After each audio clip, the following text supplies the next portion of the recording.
മുഖ്യമന്ത്രിയും ഉണ്ണികൃഷ്ണൻ പോറ്റിയും ഒരുമിച്ചുള്ള AI video പങ്കുവച്ച സംഭവത്തിൽ കോഴിക്കോട്ടെ യൂത്ത് കോൺഗ്രസ് പ്രവർത്തകൻ നിജിന്റെ ഫോൺ കസ്റ്റഡിയിലെടുത്ത് പോലീസ്.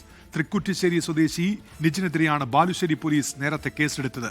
തനിക്ക് കിട്ടിയ വീഡിയോ ഗ്രൂപ്പിലേക്ക് ഫോർവേഡ് ചെയ്യുക മാത്രമാണ് ചെയ്തതെന്ന നിജിൻ. നിഖിൽ പ്രമേഷ് ചേരുന്നുണ്ട് ഇപ്പോൾ വിവരങ്ങളുമായി. നിഖിൽ, എന്തൊക്കെയാണ് വിവരങ്ങൾ?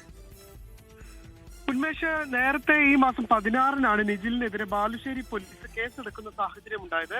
അതായത് മുഖ്യമന്ത്രിക്കൊപ്പം ഈ ഉണ്ണികൃഷ്ണൻ പോയിട്ട് നിൽക്കുന്ന വീഡിയോ, അതൊരു AI നിർമ്മിത വീഡിയോ ആയിരുന്നു. ആ വീഡിയോ ഒരു ഗ്രൂപ്പിലേക്ക് ഷെയർ ചെയ്തു, പ്രാദേശികമായിട്ടുള്ളൊരു ഗ്രൂപ്പിലേക്ക് ഷെയർ ചെയ്തു എന്ന് കാണിച്ചുകൊണ്ട് അവിടുത്തെ DYFI പ്രവർത്തകനാണ് ബാലുശ്ശേരി പോലീസിൽ പരാതി നൽകിയത്. ഈ പരാതിയുടെ അടിസ്ഥാനത്തിലാണ് മുഖ്യമന്ത്രിയെ അവഹേളിക്കാൻ ശ്രമിച്ചു എന്ന് കാണിച്ചുകൊണ്ട് ബാലുശ്ശേരി പോലീസ് നിജിലിനെതിരെ കേസെടുക്കുന്ന സാഹചര്യം ഉണ്ടായിട്ടുള്ളത്. യൂത്ത് കോൺഗ്രസിന്റെ പ്രവർത്തകനാണ് നിജിൽ. നിജിലിനെതിരെ കേസെടുക്കുകയും ഇന്നിപ്പോൾ സ്റ്റേഷനിൽ ഹാജരാകാൻ ആവശ്യപ്പെട്ട നിജിലിൽ നിന്ന് അദ്ദേഹത്തിന്റെ ഫോണ് പോലീസ് ഇതിനോടൊപ്പം തന്നെ പിടിച്ചെടുത്തിട്ടുണ്ട്.